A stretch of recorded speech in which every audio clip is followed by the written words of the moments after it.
ይነው ያቆመኝ በፊቱ ወሰኔን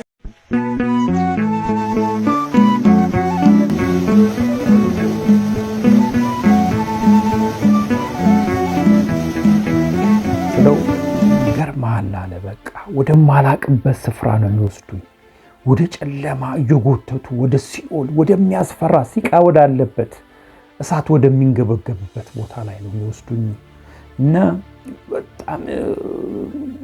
በጣም ያስፈራ ነበር አለ። ከዛ በኋላ ምን አለሽ? አው ታገሺ ሲለኝ ሰማሹ? በድምጽ ሰማው። ታወራ። ሰላም ቤተሰቦች፣ ዛሬ ወደ እናንተ የመጣሁት አንድ ምስክርነት ይዤ ነው። ለዚህ ምስክርነት እንግዲህ የገፋፉኝ ሰሞኑን ሶሻል ሚዲያ ላይ ሶሊያና እና ሄራን እናቷ ወደ በርሜል ጊዮርጊስ ጸበል ስለተደረገላቸው ነገር ምስክርነት ሲሰጡ አይቼ እኔም ከነሱ በፊት ከ2 ዓመት በፊት እዛ ቦታ ስለነበርኩኝ ዛሬ መሰክራለሁ፣ ነገ መሰክራለሁ እያልኩኝ እንግዲህ እስከ ዛሬ ቆይቻለሁ። የእነሱን ቪዲዮ ሳይ በቃ እኔም ተነሳስቼ ለምን አልመሰክርም ብዬ ነው የመጣሁት። ለነሱ እንግዲህ ምስጋና አቀርባለሁ። እኔ እንግዲህ የምኖረው አዲስ አበባ ውስጥ ነው። ከዚህ በግሌ ነው የሄድኩት። ከዚህ ተነስቼ ባህር ዳር ነው የሄድኩት። ባህር ዳር እዛ አመሻሹ ላይ ገባን። ከዛ ድሬ በንጋታው መናኸሪያ ተጉዤ ወደ ደለጎ ነው ያቀና ነው። ወደ ደለጎ ስትሄዱ ቦታው በጣም እንትን ነው፣ ፒስታ መንገድ ነው እና በጣም አሰልቺ መንገድ ነው። ማይደረስ የለም። እንግዲህ ጉጉት ነበረ። የሰማዕቱን ጸበል በሚዲያ አይተነዋል፣ ጓጉተናል። እዛ ለመድረስ ነው ሀሳባችን እና የፈለገ ነገር ቢመጣ ምንም እኛ አልመሰለንም ነበረ። ከባህር ዳር ወደ ደለጎ እየተጓዘን እያለ ወደዛ የሚሄዱ ሰዎች ተገናኘን። 2 ወጣቶች አገኘሁኝ። አንዱ ከዛ በፊት የሄደ ልጅ ነው እና በደንብ ያውቃል፣ ኢንፎርሜሽን በደንብ ሰጠን። መጠለያ ልጆች እንዳሉና እዛ የተዘጋጀው ቦታ እዛ እናርፋለን ተባብለን ደለጎ ላይ አድረን በጠዋት ባጃጅ ይዘን ተነሳን። ከዛ ወደ ረፈድ አድርገን ደረስን። እንግዲህ በርሜል ጊዮርጊስ እንደደረሳችሁ የመጀመሪያው ስራ የሚሆነው ወንድም ሆነ ሴት ሻወር መውሰድ ነው። ንጽህናችን ጠብቀን ነው ወደ ደብሩ ምንገባው። ካልመሸ ደግሞ አባቶች ካሉ ንስሐ ሰተን ነው የምንገባው። ከዛ እኛ ሻወራችን ታጠብን። ከዛ ንስሐችን ሰተን ወደ ተዘጋጀልን መጠለያ ሄድን። ከዛ በኋላ ነው እንግዲህ አደረን። በንጋታው ጠዋት ተነስተን ወደ ጸበሉ ወረድን። መጀመሪያ ዮርዳኖስ የሚባል አለ፣ እዛ ነው የምትጠመቁት። ከዛ በኋላ ነው ወደ በርሜል ወደ ዋናው የምትገቡት። በእኛ ጊዜ እንግዲህ ወረፋ ቀድሞ የመጣ ነው ወረፋ የሚገባው። ቁጥር ይሰጣል፣ እስከተወሰነ ይሰጥና በሱ እየተገባ የመጣው ሁሉ ተጠምቆ ነው የሚሄደው። አሁን ግን እንደዛ አይመስለኝም። ብዙ ሰው ስላለ ስም ተለጥፎ ምናምን እንደዛ አይነት ነገሮችን ሰምቻለሁኝ። በእኛ ጊዜ ግን የሄደ ሁሉ ይረፍዳል እንጂ ሁሉም ተጠምቆ ነው የሚመጣው። እንግዲህ የመጀመሪያው ጥምቀት ላይ እንግዲህ በጣም ፍራቻ ነበረ። በጣም ፈሪቼ ነበረ። በእውነት ግሬሱ በጣም ያስፈራል እና ይህን ምስክርነት እንኳን ስሰጥ ራሱ እየመጣብኝ ነው፣ የፍራቻ ይመጣብኛል። እና አንድ ከኛ ጋር የነበረች ልጅ የሰጠችው ምስክርነት ልጀምር። ከዛ በፊት አንድ የባህር ዳር ልጅ ነበረ አብሮን እዛ መጠለያ ውስጥ። ያ የባህር ዳር ልጅ አብረን እየሄድን ነው የምንጠመቀው። የመጀመሪያው ጊዜ እየተጠመቀን እያለ እሱ ከሌሎቻችን እዛ ታስረን ከተቀመጥነው በላይ በጣም ነው ጩኸቱ የሚጮኸው። በጣም ነው የሚጮኸው። ከዛ በቃ ይታገላል፣ ምን ይላል ይታገላል። ከዛ እኔም ተሰወርኩኝና እሱ ማዳመጥ እንትን አልኩኝ። ስመለስ ልጁ ተይዞ ይዘው ጥግ ያስይዘውት እንትን እያረጋጉት ነው። ከዛ በኋላ ወደ መጠለያ ስንሄድ ጠየቅኩት። እንግዲህ ለምን ከሁሉ በላይ ጫል ይጨነቅ ነበርና ምን አይተህ ነው እንደዚህ ሆንኮ ምናምን አልኩት። ስለው ይገርማል አለ። በቃ ወደማላቅበት ስፍራ ነው የሚወስዱኝ፣ ወደ ጨለማ እየጎተቱ ወደ ሲኦል ወደሚያስፈራ ሲቃ ወዳለበት እሳት ወደሚንገበገብበት ቦታ ላይ ነው የሚወስዱኝ እና በጣም ያስፈራ ነበር አለ። ከዛ እንደው ማሳቅ ድምጽ ይሰማ ነበር አለ። እንዴ በጣም ናልኩት። ከዛም በኋላ በሁለተኛውም ቀን ስንሄድ ልክ እሱ ከኛ ቀድሞ ገባ። ከኛ ቀድሞ ሲገባ እኛ እዛው ጠበቅ ነው፣ እዛው ወረፋ መጠበቂያ ቦታ ላይ ጠበቅ ነው።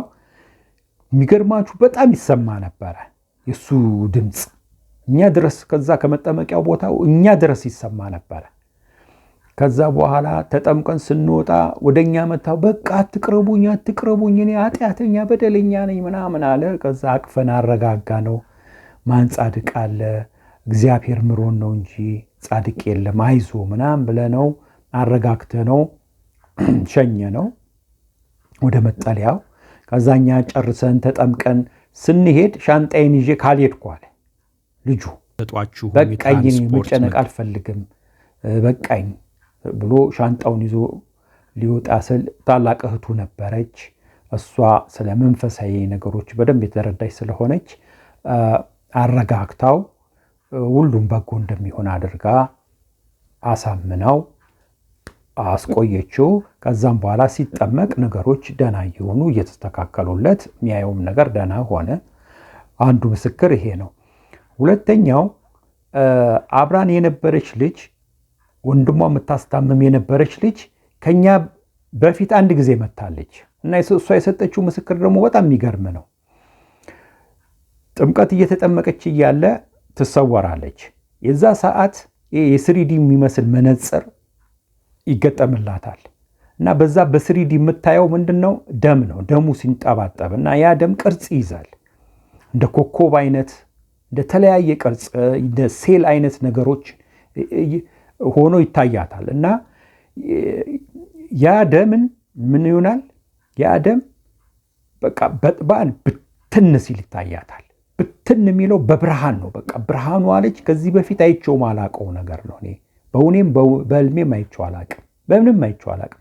ከፍተኛ ብርሃን ነው የሚታየው እና ያን ነገር ብትንትኑን ያወጣዋል ያንን ደም አለች እና ከዛ የሆነ ድምፅ ይሰማኛል አለች። እንግዲህ የሆነ የሲቃ ድምፅ ይሰማኛል አለች። ከዛ በኋላ ይቺ ልጅ ደግሞ በሰጠችው ምስክርነት ከዛ በኋላ ነገሮች እንደተስተካከሉላት፣ ያ የተበተነው ነገር የሚያስጨንቃት የነበረ የክፉ መንፈስ ስራ እንደሆነ ገልጻ ተናግራለች። እንዲሁም ሁለተኛ ጊዜ ላይ ደግሞ ስትመጣ ከኛ ጋር ነበረች። ወንድሟ እግሩና እጁ ታሞ እኛ ነበር በቃሬዛ እየተሸከምን የምንወስደው። እዛ እሷ እንዲሁ ስትጠመቅ ሰማዕቱ ጊዮርጊስ ምን ይላታል? በቃ መስክሪ ይላታል። መስክሪ ይላታል። አሁንም በሁለተኛው በሶስተኛው መስክሪ፣ ተናገሪ፣ ዝም አትበይ ይላታል። እንግዲህ ያ የሆነበት ምክንያት ምን መሰላችሁ? እቺ ልጅ ደግሞ በጣም ይጨንቃታል። ነገሩ አልገባትም። ለካህናት ተናግራ አንድ ሁለቴ አውደ ምሕረት ላይ ይህንን ጉዳይ ተናግራለች እና ካህናቱም አልፈቱላትም። ምን ሆነ መሰላችሁ? ጉዳዩ ይሄ የተባለበት ምክንያት ምንድን ነው?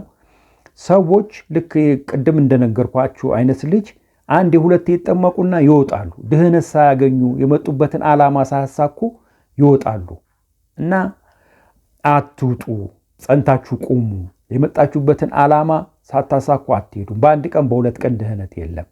ተጠመቁ፣ ድህነቴን አልጀመርኩም፣ ስለዚህ ጸንታችሁ ተጠመቁ የሚልም አንድምታም አለው። ሁለተኛው ደግሞ ምንድን ነው? እኛ በነበርንበት ሰዓት አንድ ወጣት ልጅ ሞተ። እየተጠመቀ እያለ ሞተ እና እዛ የነበረው ጸበልተኛ በጣም ተደናገጠ። ድንጋጤው እንዲሁ ልነግራችሁ አልችልም። በጣም ተደናገጠ። እየሄደም አለ። እንደገና በንጋታው ከተወሰኑ ሰው በቀር አልመጣም። ጸበል አልተጠመቀም፣ ፈርቶ ማለት ነው። ይህንን ስለሚያውቅ ሰማዕቱ ቀድሞ ለሷ ይህንን ነገር ተናገሪ ብሎ ነበረ፣ ግን አልሆነም። ሰውም ተደናግጦ በኋላ ላይ እየተረጋጋ መጣ። ያ ነው የሆነው። ቀጥሎ ደግሞ እንግዲህ ለእኔ ደግሞ የተደረገልኝ ነገር ምንድን ነው? እንግዲህ እኔ ከ21 ቀን በላይ ነው እዛ የከረምኩት። 13 ጊዜ ተጠምቄያለሁ። የመጀመሪያው ሳምንታቶች ይሰውረኝ ነበረ። ሲሰውረኝ የማየው ብርሃን ነው፣ እንደ ሰንሴት ሰንራይዝ ፀሐይ ነው ማየው። በቃ የሆነ ብርሃን፣ ፍክት ያለ ብርሃን ነው ማየው። ከዛ በኋላ ደግሞ የቀሩትን ደግሞ አልተሰወርኩም።